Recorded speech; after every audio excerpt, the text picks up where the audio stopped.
calculate intake and output.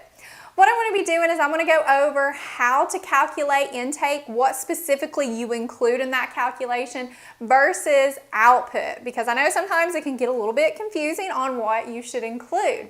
Then I'm going to work a couple problems and show you how to do it. And as always, at the end of this YouTube video, you can access the free quiz that will test you on how to do that. So let's get started. First, let's start out talking about intake. Okay, what does this include? This includes fluids taken in the body. So this can be via the mouth, a tube, or an IV or central line. But first let's talk about liquids consumed, taken in by the mouth. Okay, this includes any liquids that are liquid at room temperature. That's what we're going to include in our calculation. So this will include things like juice, water, ice chips, and things you want to remember about ice chips is that they melt to half their volume. So if you give them 8 ounces of ice chips, you're going to really record it as 4 ounces because it's going to melt down to 4 ounces. Any drinks like tea, coffee, soda you will include, gelatin desserts like Jell-O, milk, broths, ice cream, frozen treats like popsicles, sorbet, and nutrition supplements like Ensure or Boost. Now, what about pudding? Do you include that in the calculation or not? Unfortunately, the consensus on this is not the same across the board. I will say no, you don't include pudding. I've never included it as a nurse, wasn't taught to.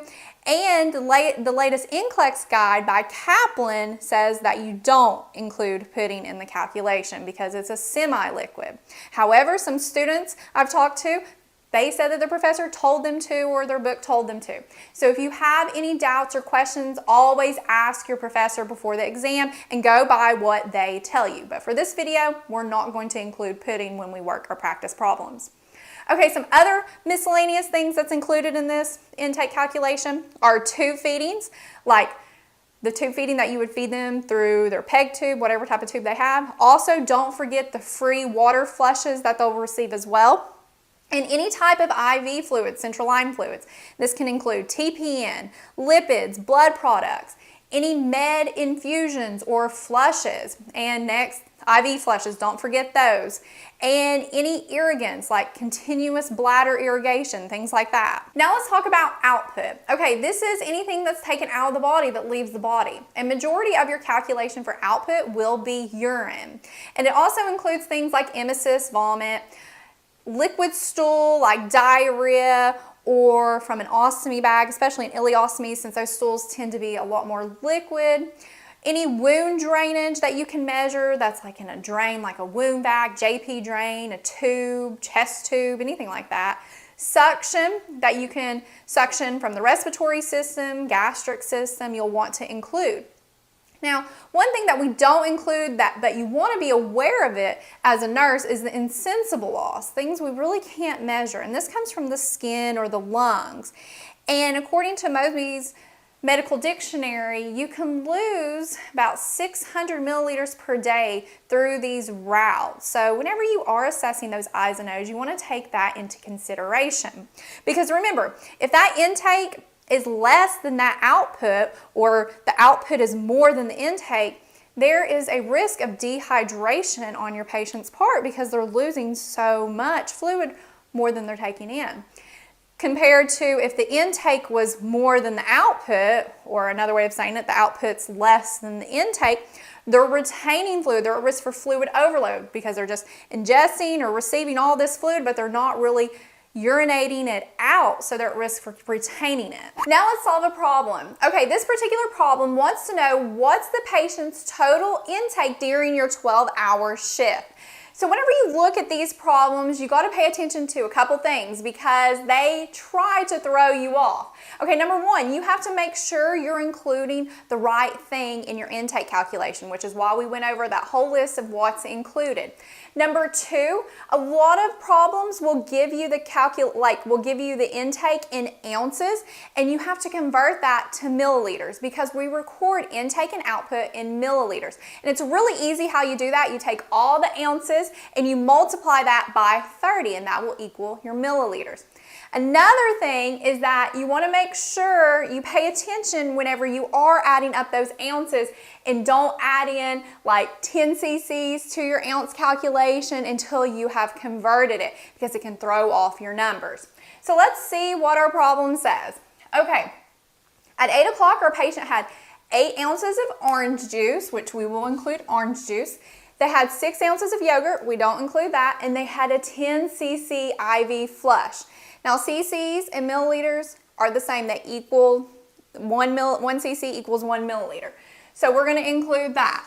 So to help me keep them organized, I'm going to have their own little columns, which also equals milliliters. So we had 8 ounces of orange juice and we had a 10 cc flush. Okay, at 10 o'clock they had 8 ounces of coffee, which we'll include, with 1 ounce of cream. Liquid creamers we include, so we'll include that. So 8 and 1. Okay, at 12 they had 12 ounces of soda, which we'll include.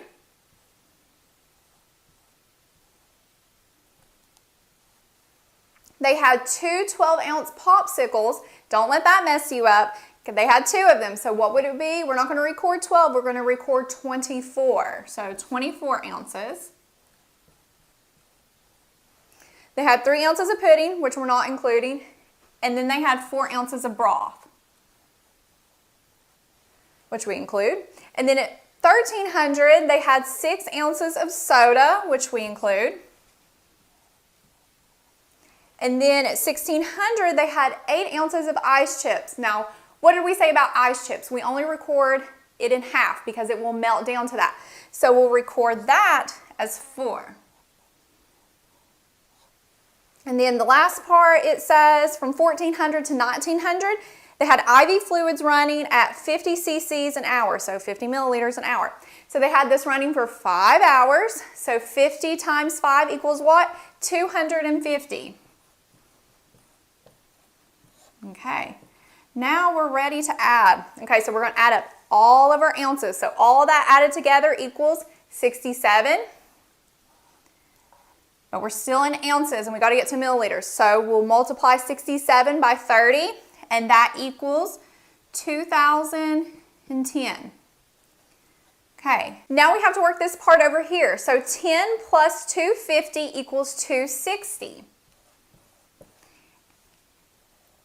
Okay, and then we add it all together. So 2010 plus 260 equals 2,270 milliliters, and that was their total intake for your shift. Now let's calculate output. Okay, this problem may be something similar that you may see on an exam, and it says a patient had a TURP and is receiving continuous bladder irrigation. During your 12-hour shift, the patient's Foley collects 5,320 milliliters. The patient received 2,500 milliliters of bladder irrigation. What is the patient's urinary output? Now, whenever you look at this at first, it's like, I don't know. They had all this fluid of irrigation going to their bladder and it's mixed with their urine, so what exactly is their true urinary output? And it's so easy to solve. So what you'll do is you'll take the whole amount that was collected in that Foley bag, because remember in the Foley bag it has urine and irrigation solution in it, so it was a total of 5,320. And then you're going to subtract how much of bladder irrigation was instilled in that bladder. So subtract 2,500. And what do you get? You get 2,820 milliliters. So that is the patient's true urinary output. Okay, so that wraps up how to calculate intake and output.